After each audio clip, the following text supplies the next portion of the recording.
Aneka pilihan kaos desain eksklusif, merchandise Fando Clothing. Order sekarang, klik link di deskripsi.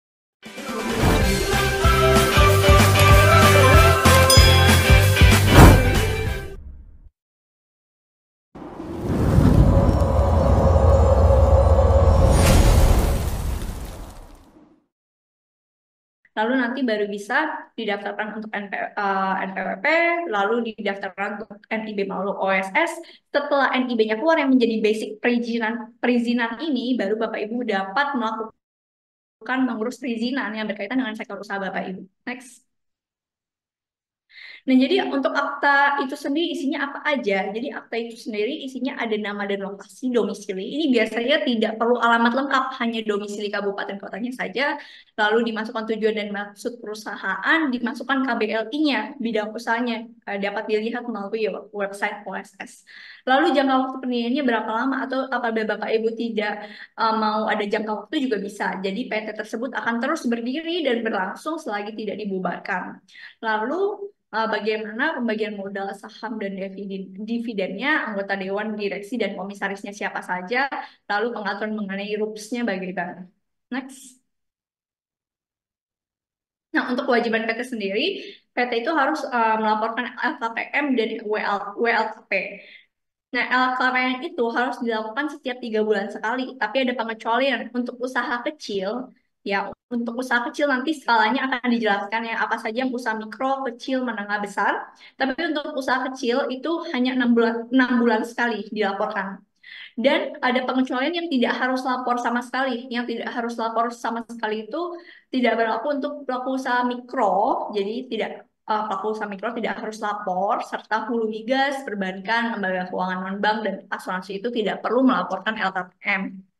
Lalu untuk WLKP itu wajib ya dilaporkan oleh perusahaan yang memiliki tenaga kerja karena ini berkaitan dengan ketenaga kerjaan. Nah, dilaporkan paling lambat 30 hari setelah perusahaan didirikan atau diaktifkan kembali atau paling lambat 30 hari sebelum perusahaan mengubah domisili. Jadi kalau misalnya ada perubahan, pembubaran atau penghentian usaha itu setelah diaktifkan kembali itu atau setelah dilakukan aksi tersebut itu 30 hari harus dilakukan wajib lapor ke tenaga kerja perusahaan. Next.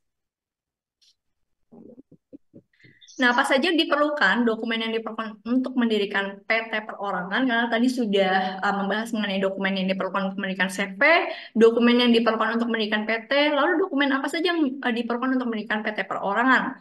Nah, ini tidak perlu akta notaris, jadi hanya perlu KTP, NPWP, alamat PT perorangan, lalu nanti bisa didaftarkan dan akan ada keluar sertifikat pendaftaran dari Kemenkumham. Next. Nah, apabila Bapak Ibu mengalami kesulitan nih dalam proses pendirian PT atau CV atau masih bingung, itu bisa dibantu melalui kontrak hukum. Jadi kontrak hukum bisa bantu mendaftarkan PT atau CV Bapak Ibu. Kalau misalnya Bapak Ibu mau membuat PT atau CV, itu start from 2.990.000 saja sampai keluar SK-nya, dan sampai keluar SK Kemenkumhamnya. Dan 3.990.000 itu sampai keluar NIB-nya dan 4.990.000 itu sampai keluar NPWP-nya. Jadi bisa dibantu nih melalui kontrak hukum. Bisa langsung kontak kontrak hukum kalau misalnya Bapak Ibu membutuhkan bantuan untuk pendaftaran PTCP Bapak Ibu. Next. Dan ini kita tadi sudah berbicara mengenai hal kayak uh, legalitas badan usaha, lalu sekarang akan masuk nih ke bagian operasional. Untuk operasional, izin paling dasar yang dibutuhkan adalah NIB di nomor induk berusaha yang didaftarkan oleh OSS. Karena sekarang juga pemerintah sudah ada sistem yang lebih simpel ya. Jadi online single submission ini adalah satu pintu ya. Jadi Bapak Ibu mau mendaftarkan perizinan apapun itu didaftarkan lewat OSS saja. Nah, NIB ini adalah yang paling utama ya dalam perizinan nomor induk berusaha itu harus langsung didaftarkan setelah Bapak Ibu mendirikan badan usaha. Ini nanti akan dijelaskan mengenai klasifikasinya seperti apa. Next. Nah, jadi di OSS sendiri itu ada klasifikasi berdasarkan permodalan yang tadi kita bahas, mikro, kecil, menengah, besar, dan juga berbasis perizinan berbasis resiko. Ini untuk operasionalnya, rendah, menengah tinggi, menengah rendah, menengah tinggi, sampai ke tinggi. Nah, untuk berdasarkan permodalan sendiri, mikro itu tidak ada minimal modal usaha, tapi maksimalnya itu 1 miliar. Ibu masuk ke usaha kecil. Usaha kecil itu batasnya sampai 5 miliar. Jadi tadi kan telah dibilang ya, telah dikatakan bahwa PT perorangan itu hanya khusus usaha mikro dan kecil. Jadi kalau misalnya sudah lebih dari 5 miliar ini, berarti sudah masuk ke menengah, sudah tidak masuk lagi ke dalam kategori PT perorangan kan. Nah, untuk menengah itu sendiri 5 miliar sampai 10 miliar. Nah, kalau besar itu di atas 10 miliar. Nah, ini biasanya kalau asing itu dia otomatis harus masuk ke kategori permodalan yang besar. Dia tidak boleh masuk yang di bawah tersebut. Nah, kemudian untuk perizinan berbasis resiko, ini ada dari rendah. Ini dasarnya ini tidak ada hubungan dengan permodalan, tapi ini lebih ke bidang usahanya apa. Kalau bidang usahanya resikonya termasuk rendah dan menengah rendah, itu akan otomatis diterbitkan sertifikat standar dan juga yang sudah terverifikasi. Tapi kalau menengah tinggi dan tinggi, dia hanya OSS itu hanya bisa menerbitkan NIB, sementara sertifikat standarnya itu belum terverifikasi karena ada persyaratan-persyaratan lanjutan yang Bapak Ibu harus comply dengan um, lembaga terkait, misalnya nih tinggi asuransi jiwa yang mengurusi asuransi jiwa yang mengatur persyaratan mengenai asuransi jiwa itu kan adalah lembaga OJK. Jadi supaya sertifikat standar itu bisa terbit dan terverifikasi, itu Bapak Ibu harus memenuhi persyaratan dari OJK seperti apa. Next. Nah, untuk Bapak Ibu yang belum pernah melihat NIB sebelumnya, NIB itu bentuknya seperti ini. Jadi ada bagian kop suratnya, nomor NIB nanti diletakkan di atas bagian atas tersebut. Nanti ada nama usahanya apa, baik PT atau CV apa, lalu tanggal terbitnya kapan, nomor KBLI-nya apa saja, lalu tanggal cetak NIB-nya, tanda tangan Menteri Investasinya, lalu ada di bagian paling bawah ada keterangan dokumen. Next.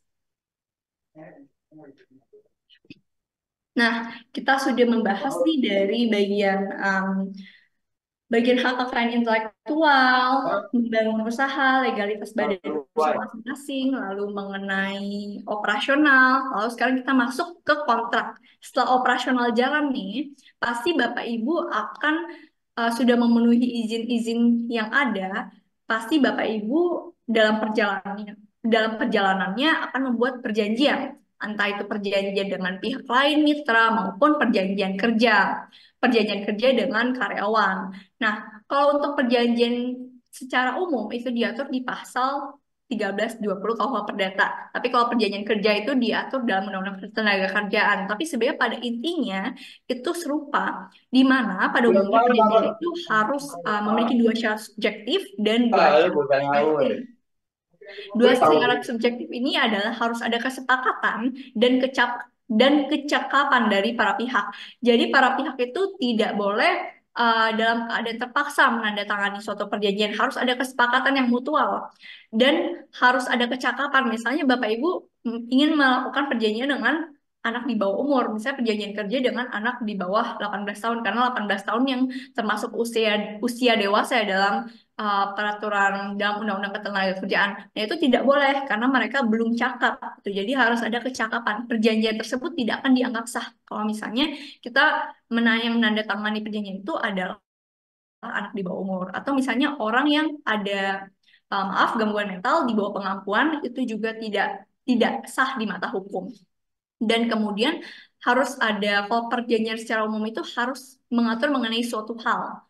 Kalau perjanjian kerja mengatur mengenai adanya pekerjaan yang diperjanjikan, tentu saja. Dan yang terakhir, pekerjaan itu sendiri, suatu hal tertentu itu sendiri, itu tidak boleh bertentangan dengan ketertiban umum, kesusilaan, dan peraturan perundang-undangan yang berlaku. Jadi kalau misalnya ada pasal-pasal ketentuan-ketentuan di dalamnya, apalagi ketentuan inti yang merupakan inti dari perjanjian tersebut, yang bertentangan dengan peraturan perundang-undangan, ya tidak sah gitu. Misalnya Bapak Ibu ingin melakukan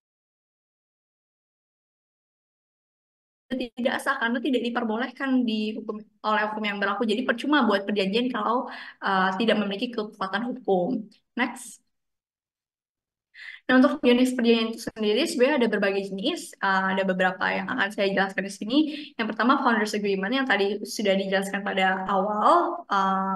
pemaparan materi bahwa founders agreement ini dibuat sebelum mendirikan badan usaha. Nah, itulah yang membedakan dengan shareholders agreement, di mana shareholders agreement atau perjanjian pemegang berdiri karena sudah jelas nih pemegang sahamnya siapa saja. Jadi dibuat shareholders agreement-nya mengenai bagaimana pembagian dividennya, hak suaranya seperti apa, dan pengalihan apabila ada pengalihan saham bagaimana gitu. Lalu dapat dibuat MOU. Nah, MOU ini sebenarnya bukan perjanjian gitu ya. Jadi ini yang seringkali disalahpahami oleh banyak orang. Daripada membuat perjanjian, mereka membuat MOU. Padahal MOU itu hanyalah suatu itikat baik dari para pihak atau ketentuan abstrak yang tidak detail sebenarnya di dalamnya. Mengenai hak dan kewajiban para pihak itu seperti apa. Itu merupakan itikat baik yang menentukan rencana ke depannya mau membuat perjanjian seperti apa. MOU ini tidak memiliki kekuatan hukum Bapak Ibu. At the end of the day, Bapak Ibu tetap harus membuat suatu perjanjian. Nah, selanjutnya ada perjanjian kemitraan. Nah, untuk perjanjian kemitraan ini hubungannya Bapak Ibu buat dengan mitra atau partner Bapak Ibu yang hubungannya setara. Jadi tidak ada yang lebih atas atau lebih bawah. Misalnya apabila kita bandingkan dengan perjanjian kerja itu kan hubungan antara atasan dan karyawannya, atasan dan bawahan. Nah, itu tidak bisa digolongkan sebagai perjanjian kemitraan karena hubungannya saja sudah ada yang di atasnya, sudah ada yang di bawahnya gitu. Jadi perjanjian kemitraan ini hubungannya harus setara, mencakup hak dan kewajiban apa yang dibagi para pihak, pekerjaan apa yang harus dilakukan para pihak dalam kemitraan tersebut. Next. Lalu ada perjanjian distributor nih apabila Bapak Ibu sudah produknya sudah terjual dan ingin diedarkan, ingin disebarkan lebih luas lagi, itu Bapak Ibu dapat membuat perjanjian dengan distributor. Sebaiknya tidak dilakukan secara lisan, hanya bilang, oh nanti saya edarkan produk kamu sini sini sini. Nah, itu kami sarankan untuk dibuatkan suatu perjanjian distributor supaya hak dan kewajiban antara Bapak Ibu dan distributor tersebut menjadi jelas dan pembagian keuntungannya bagaimana, apakah apa yang akan terjadi apabila mereka menerima produk rusak dari Bapak Ibu, apakah produk rusak yang disimpan di gudang mereka menjadi kewajiban Bapak Ibu, itu harus ditulis di dalam perjanjian distributor tersebut. Dan kemudian selanjutnya ada perjanjian bagi hasil, di mana untuk perjanjian bagi hasil ini biasanya dilakukan dengan investor yang ingin invest ke usaha Bapak Ibu. Usaha Bapak Ibu ingin membuka cabang di mana, lalu ada investor yang mau invest untuk pembangunan cabang di situ. Nah, itu bisa dibuat perjanjian bagi hasil, nanti investornya di kemudian hari bisa mendapatkan bagi hasil dari omset atas usaha tersebut itu senilai berapa persen. Kemudian yang terakhir ada perjanjian franchise. Franchise ini bisa dibuat kalau misalnya Bapak Ibu usaha Bapak Ibu sudah sukses, lalu ingin membuka franchise. Nah, franchise ini berbeda dengan buka cabang, di mana kalau kita buka franchise, itu orang franchisee-nya yang akan bertanggung lagi. Tapi kalau Bapak Ibu buka cabang, itu kan masih operasionalnya Bapak Ibu yang menjalankan. Nah, franchise ini biasanya kalau misalnya usaha Bapak Ibu sudah berjalan minimal 5 tahun, itu bisa dibuat franchise dan didaftarkan untuk mendapatkan surat tanda pendaftaran waralaba. Next. Ya, next. Oke, baik. Nah, kita juga ingin berbangga sedikit nih dan mengabarkan bahwa kontrak hukum itu sudah pada 2022 kemarin itu sudah bekerja sama dengan Kemenkop dan UKM untuk membuat UMKM naik kelas. Next. Baik, mungkin sekian pemaparan materi yang dapat saya sampaikan pada hari ini. Apabila Bapak Ibu memiliki pertanyaan, dapat langsung ditanyakan atau dapat diketik melalui kolom komentar di bawah. Atau apabila mungkin Bapak Ibu memiliki pertanyaan yang kompleks, yang sulit untuk dipaparkan dan dijelaskan pada pemaparan materi pada hari ini, Bapak Ibu dapat menghubungi kontrak hukum langsung melalui helpline sebagaimana yang terpampang di layar.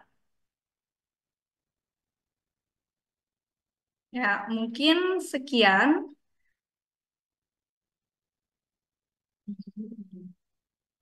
Apakah ada pertanyaan? Baik, terima kasih Bu Stefani atas pemaparan materinya yang sangat bermanfaat dan insightful ya. Oke, sekarang kita sudah masuk ke sesi tanya jawab dan saya lihat di chat sudah ada yang memberikan pertanyaan. Mungkin saya bantu bacakan ya Bu.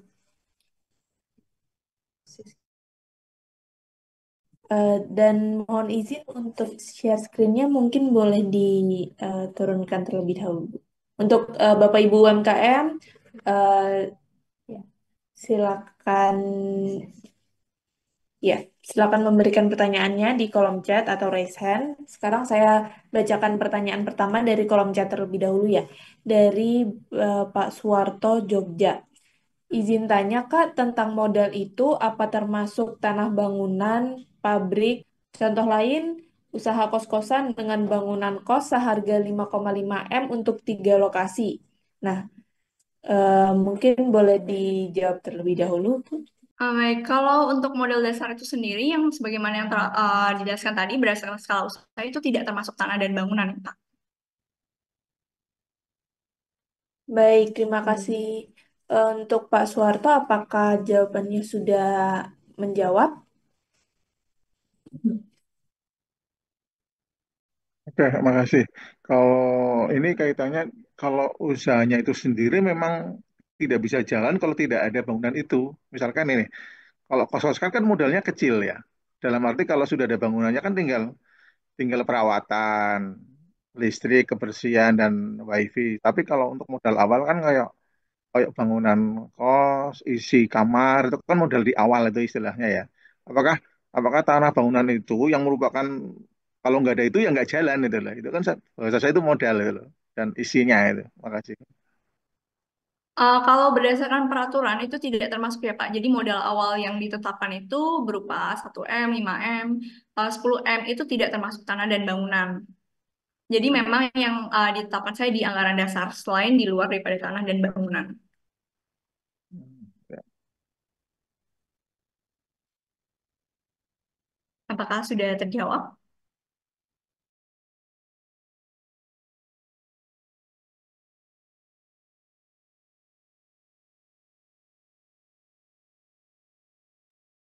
Bagaimana Pak Suwarto, apakah sudah terjawab pertanyaannya?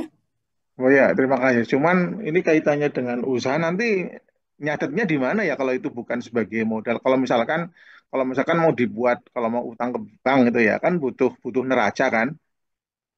Nah, neraca itu kan isinya harta dan hutang itu. Kalau harta yang tanah bangunan itu sebagai modal utama, tapi itu bukan sebagai modal, nanti gimana nih kaitannya dengan laporan keuangan untuk banknya, untuk ajuan kredit ke bank. Nanti dikira usaha ini nggak ada modalnya gitu maksud saya. Kalau memang berdasarkan peraturan ya Pak, tanah dan bangunan itu kan emang akan selalu ada di situ gitu. Jadi memang tidak dianggap sebagai modal usaha awal gitu oleh sistem, oleh pemerintah. Jadi Bapak Ibu itu harus menyetorkan atau menentukan modal awal selain daripada tanah dan bangunan tersebut. Jadi memang tidak berpengaruh terhadap laporan keuangan sebagaimana yang tadi ditanyakan. Recording stopped. Atau mungkin bisa dilakukan in-bank ya, Bapak eh, Pak tadi ya bisa dilakukan in-bank agar tanahnya itu bisa masuk ke sebagai bagian dari modal usaha. Tapi kalau misalnya tidak dilakukan itu tidak akan dianggap sebagai modal usaha.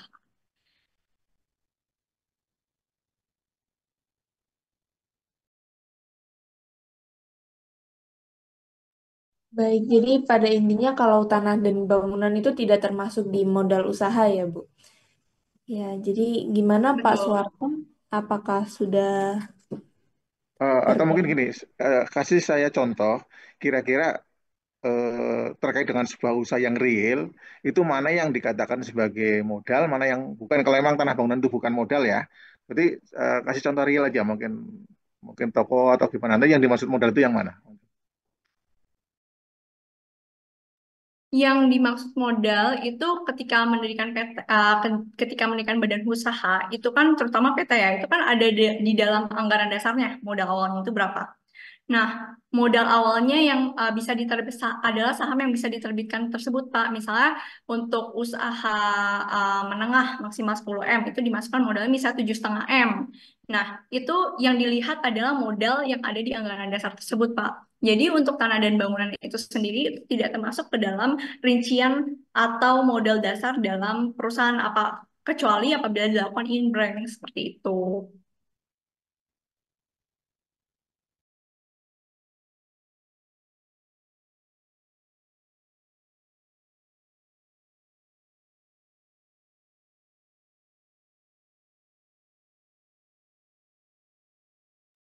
Apakah sudah menjawab?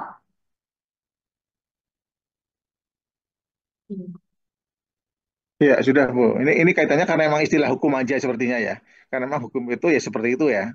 Iya, memang. Karena memang Karena faktor hukum aja. ya, yang ditetapkan dalam Akta Pendirian atau Anggaran Dasar itu hanya sebatas modal yang direncanakan ada di persen tersebut, lalu disetorkan minimal 25% seperti itu. Jadi hanya berupa yang tunainya seperti apa gitu. Kalau tanah dan bangunan itu tidak bisa dimasukkan karena termasuk tidak bergerak, memang selalu ada di situ. Oke, Ya. Oke, terima kasih. baik. Baik, terima kasih Bu atas jawabannya dan terima kasih Pak Suwarto atas pertanyaannya. Eh, Sekarang saya coba bantu bacakan untuk pertanyaan yang di kolom chat yang kedua dulu ya. Ini dari PT Genesis Duta Berkat Indonesia.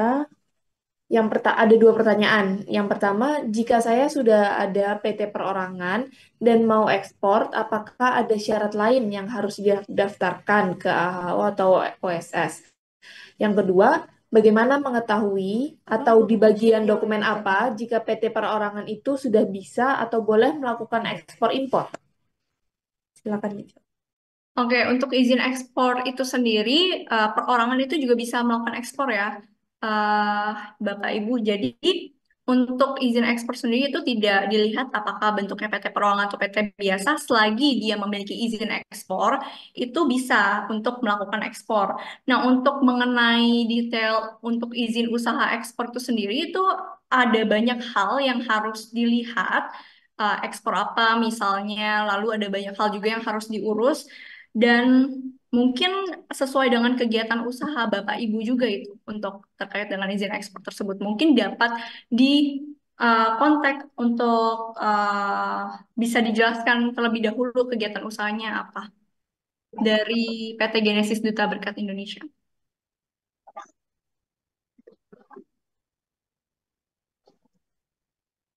Iya, saya dari PT Genesis. Jadi yang mau saya tanyakan itu izinnya. Jadi saya kan udah PT perorangan.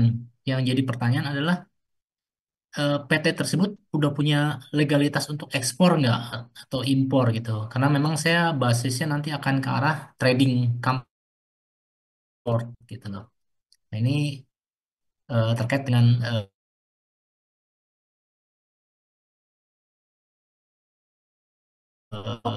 pricing harga gitu. Nah, tinggal masalah legalitasnya bisa dijelas nggak seperti apa?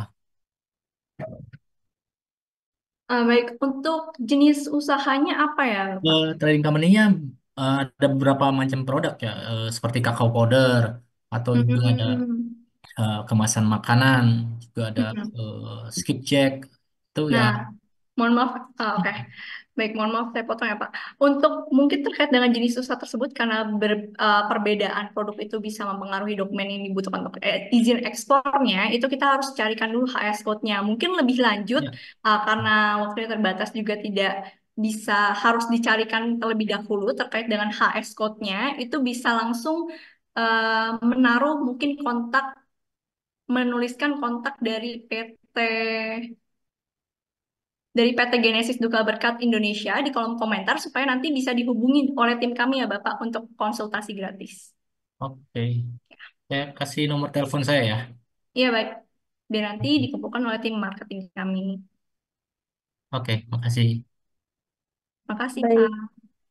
Terima kasih Pak Martius untuk pertanyaannya dan terima kasih Bu untuk jawabannya.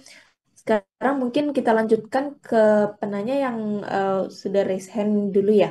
Dan ada Ibu Riris Pawaris, mungkin bisa langsung menanyakan pertanyaannya.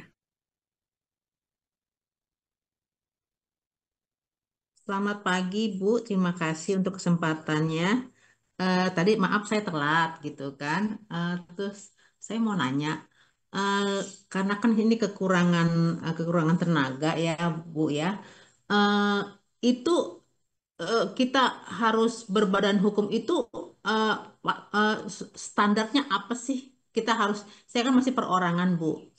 Eh, jadi maksudnya saya harus jadi berbadan hukum itu usaha saya itu itunya apa Bu? Standarnya Bu? Apa itunya? Indikasinya dari modal atau dari omset Bu? Buat nanti laporan kan harus dua kan? Saya pribadi sama usaha saya gitu loh Bu. Sekarang kan saya admin ini masih belum ketemu yang jujur deh maaf ya. Website aja saya nggak bisa buka lagi gitu loh Bu. Jadi untuk mencari admin yang jujur itu agak ini riskan gitu Bu, susah gitu loh Bu. Ya. Oh, untuk supaya sebenarnya tidak ada klasifikasi, tidak ada standar mengenai kapan perusahaan tersebut harus berbadan hukum ya, Ibu, berdasarkan hukum. Itu sebenarnya tergantung pada kebutuhan Ibu saja. Apabila misalnya kegiatan usaha Ibu apa nih? Dan produsen, Nah, produsen F&B. produsen F&B. Nah, itu kan nanti akan ada mereknya, akan ada resepnya. Itu kan kemudian harus kalau Sudah keluar, sudah sudah keluar sudah haknya, keluar. sudah keluar.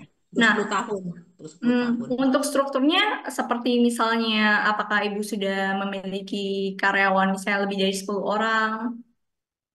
Oh, itu tenaga produksi 4. Waktu itu ada admin 1 gitu kan. Ya sekitar ada 6 lah, 6 6 yang 6 deh.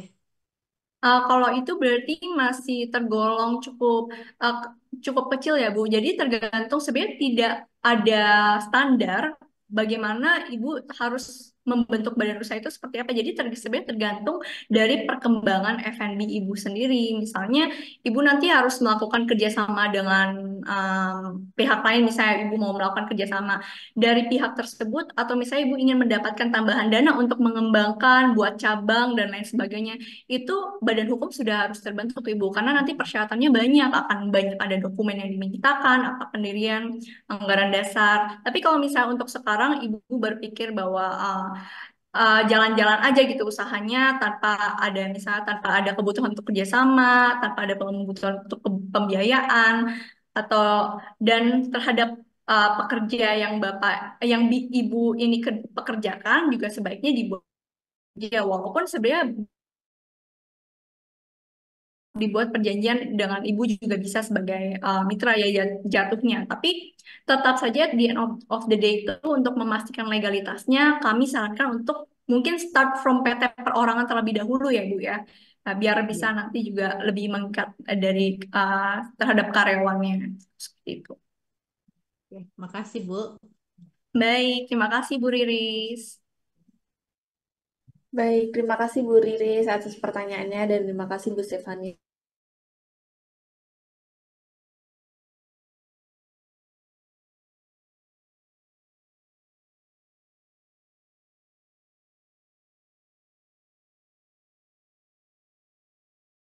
Saya masih kecil. Hmm, kalau dari kami itu selalu menyarankan untuk membuat PT. Nah, sebenarnya sebelum di-upgrade mengenai undang-undang PT ini yang melalui Ciptaker itu sebelumnya CV itu lebih banyak dibangun karena kemudahan pendiriannya. Tapi karena sekarang PT sudah lebih mudah, jauh lebih mudah untuk didirikan, proses melalui yang aku juga tidak lama ya, hanya terhitung beberapa hari saja, itu kami sangat menyarankan untuk membuat PT saja biar berbadan hukum gitu. Jadi karena usaha ibu masih kecil, bisa dibuat PT perorangan terlebih dahulu. Nanti kalau misalnya sudah dikira mungkin dibutuhkan untuk di-upgrade atau sudah tidak sesuai nih dengan kriteria usaha kecil, misalnya sudah di atas 15 M revenue per tahunnya, itu ibu harus upgrade jadi PT biasa. Tapi kalau misalnya masih kecil, dibuat aja PT perorangan terlebih dahulu. Seperti itu.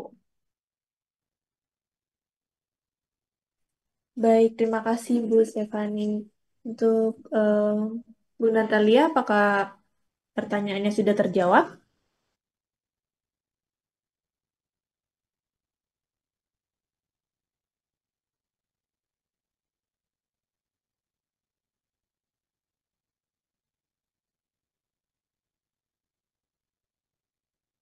Oke, semoga sudah terjawab ya. Lalu di kolom chat ini ada yang menyapa nih, ada Bu Kartika Rahmawati. Selamat siang juga Ibu. Apakah ada pertanyaan yang ingin disampaikan? Silakan. Sudah.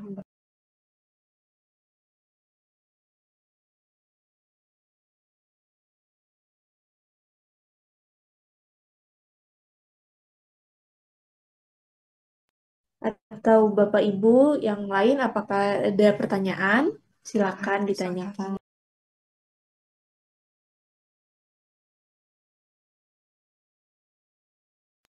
Atau ada Bapak Ibu di sini yang ingin sharing atau bercerita terkait usahanya, siapa tahu ada permasalahan yang bisa dibantu atau dicarikan solusinya melalui pelatihan ini.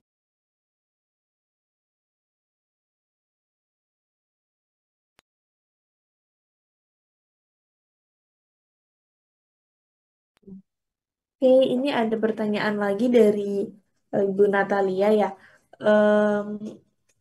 Kira-kira untuk membangun PT biayanya berapa ya? Kalau buat PT di KH ya, kalau di kita itu dimulai dari 2.990. Tuh, itu terbitnya sampai SK. Tapi kalau untuk lebih jelasnya, itu bisa mungkin menghubungi, bisa langsung memasukkan nomor kontak dari ibu untuk selanjutnya bisa dihubungi oleh tim sales kami. Baik, terima kasih Bu Stefani. Untuk Bu Natalia, silakan menuliskan kontaknya di kolom chat ya untuk dihubungi oleh tim sales dari Kontrak Hukum untuk mendapatkan informasi lebih lanjut mengenai pembuatan PT.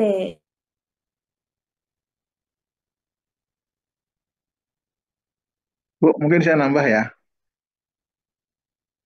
Silakan, Pak. Ya, karena tadi saya telat gabungnya, telat banget, cuma begitu masuk sudah sampai ke belakang ya. Mungkin gini, kebanyakan kita kan UMKM ya, masih masih dikelola sendiri dan lain-lain, mungkin modal masih sendiri. Tadi saya dengar apakah lebih baik PT atau CV dan Ibu menyarankan untuk lebih baik PT itu ya. Nah, mungkin gini, karena saya telah gabung, mungkin kasih gambaran walaupun mungkin pendek ya. Sebenarnya keuntungannya apa sih jadi sebuah PT ya, itu sebuah PT dibandingkan dengan usaha sama-sama usaha perseorangan, namun didaftarkan jadi PT maksudnya gitu. Apa sih untungnya jadi PT? Kemudian ini kaitannya juga dengan prosesnya. Karena saya telah gabung gitu. Prosesnya, mungkin jangka pendek aja, yang pendek-pendek aja. Apa untungnya sih sudah? Baik, terima kasih dari Bapak Suwarto atas pertanyaannya. Jadi untuk keuntungan dari membuat PT daripada CV, PT itu kan berbadan hukum ya Pak. Jadi tentu saja ada pembagian ada pembagian yang jelas antara harta pribadi dengan harta perseroan. Karena harta perseroan itu karena dia badan hukum ya hanya dianggap sebagai harta perseroan itu, tidak dianggap sebagai harta Bapak. Gitu. Jadi kalau misalnya apabila PT-nya merugi, yang rugi hanya PT saja gitu. Harta Bapak tidak dirugikan, tidak ikut masuk ke dalam kekurangan kerugian tersebut. Nah, ini juga menjadi aspek yang penting apabila kita melakukan kerjasama dengan pihak lain, karena pihak lain itu akan mempertimbangkan ini bentuknya CV atau PT, karena biasanya PT itu lebih dapat dipertanggungjawabkan daripada CV, karena kan pembagian hartanya jelas. Jadi mereka tidak ragu lagi nih, oh ya nanti kalau misalnya saya suntikan dana ke situ, kalau misalnya dia kena ke dia kena ke harta pribadinya kan tidak ada kemungkinan ke situ itu kalau misalnya persero PT. Dan itu bisa dilikuidasi juga, bisa dipilotkan juga di pengadilan. Jadi secara struktur itu lebih jelas dan lebih meyakinkan partner yang ingin kerjasama. Juga kalau misalnya pemerintah buka proyek, mau kasih insentif, itu kan bisa ada persyaratan-persyaratannya, proyek tender proyek, misalnya tender proyek tertentu yang misalnya Bapak bisa ikut ke situ karena sesuai nih dengan bidang usaha Bapak bisa menjadi penyedia jasa bagi pemerintah tersebut. Tapi pemerintah tersebut mensyaratkan badan usaha Bapak untuk tentu saja harus berdiri, tidak bisa dalam bentuk perorangan. Biasanya dia harus ada badan usaha antara CV, PT perorangan. Tapi CV dan PT perorangan itu seringkali tidak terlalu dilihat. Dan jadi ada stigma seperti itu. Jadi yang dilihat lebih ke PT yang strukturnya sudah jelas karena lebih meyakinkan juga untuk apa pembayarannya ke depannya agar partner itu tidak rugi seperti itu.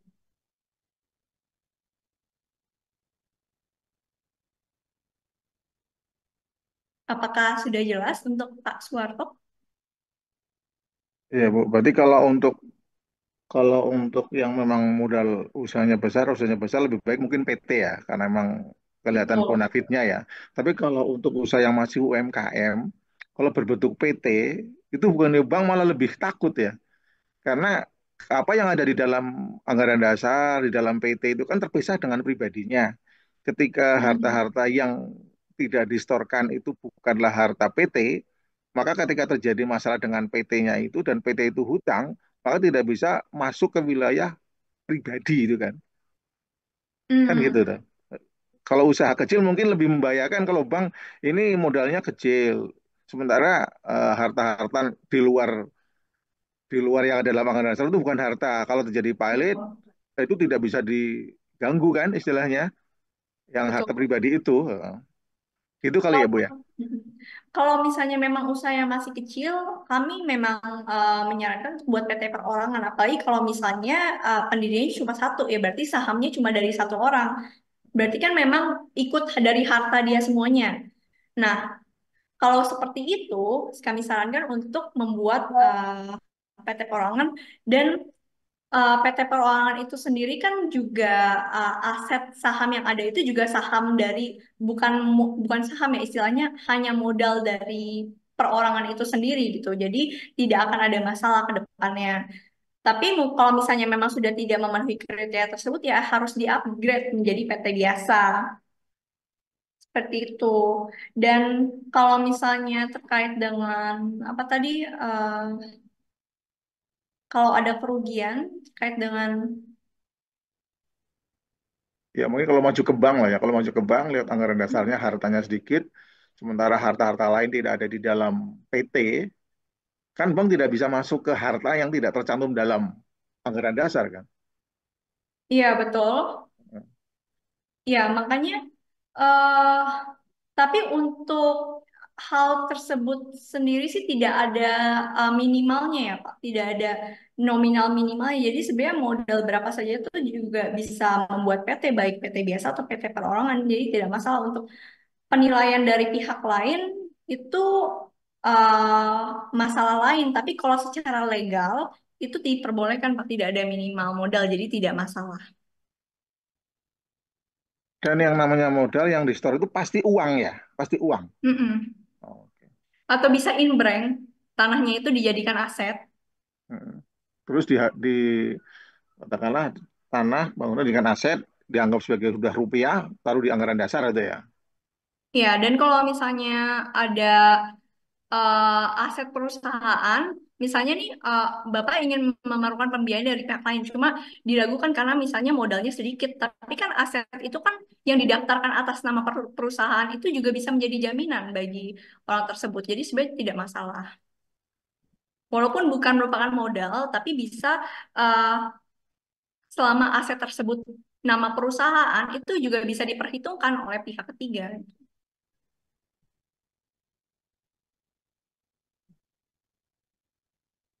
Pas sudah jelas bagi Pak Suwarto. Ya, agak paham lah pelan-pelan ya. Baik.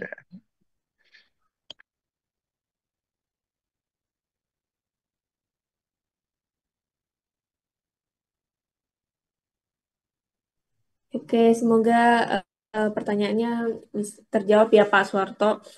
Baik, untuk Bapak Ibu yang lain, apakah ada yang ingin bertanya? Mungkin ingin bercerita tentang usahanya, ada kendala yang dihadapi terutama terkait hukum atau legalitas.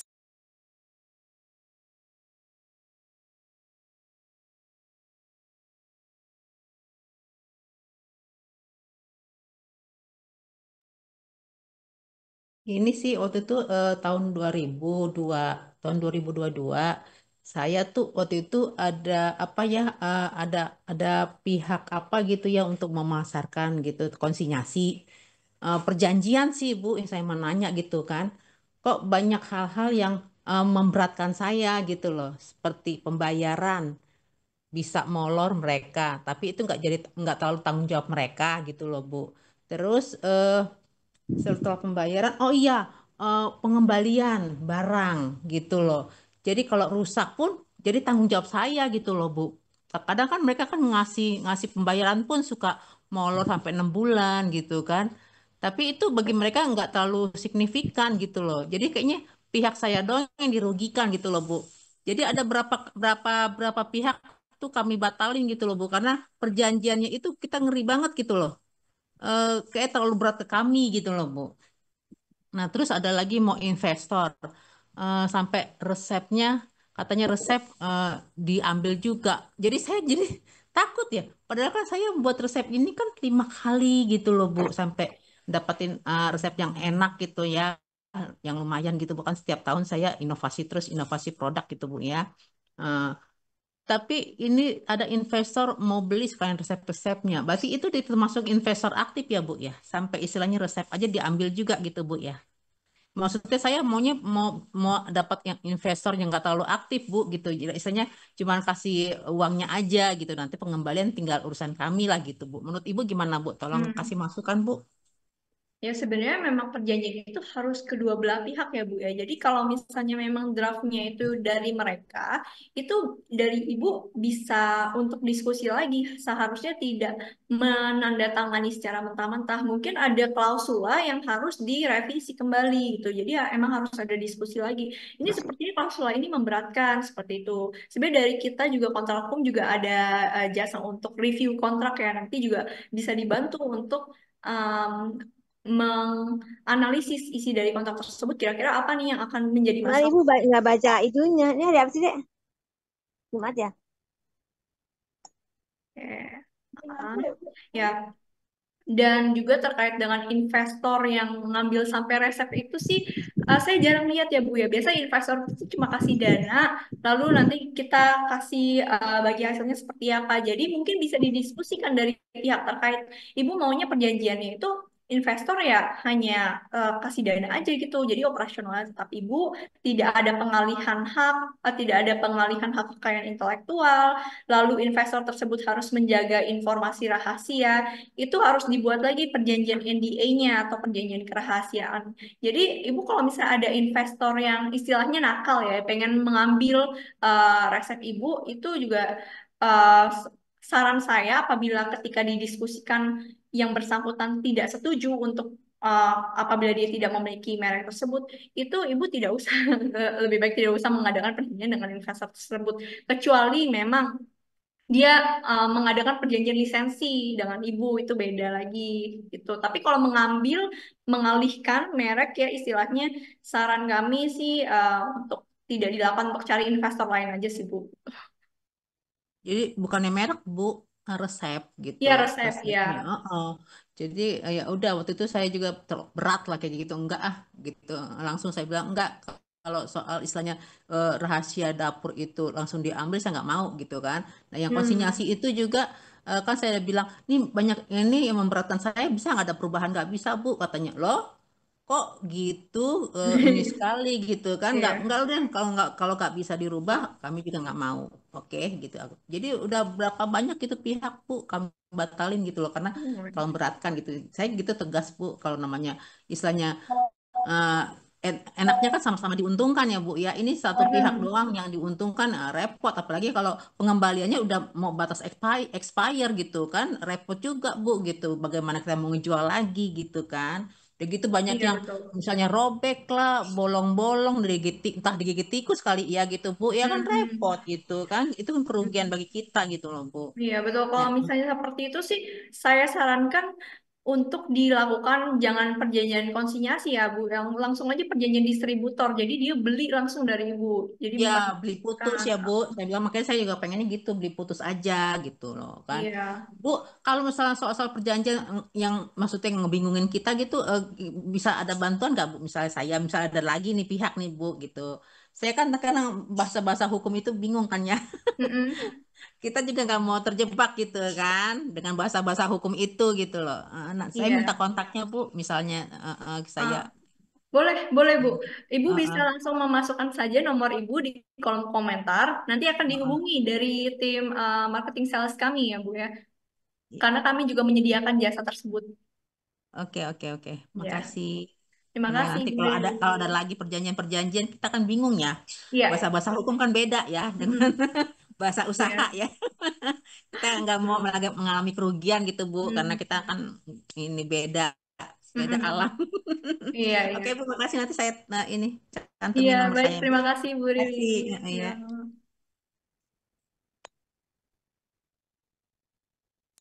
Dan terima kasih Bu Riris atas pertanyaannya dan terima kasih Bu Stefan sudah menjawab dan bersedia membantu untuk konsultasi lebih lanjut. Untuk Bapak Ibu UMKM yang lain, apakah ada yang bertanya lagi?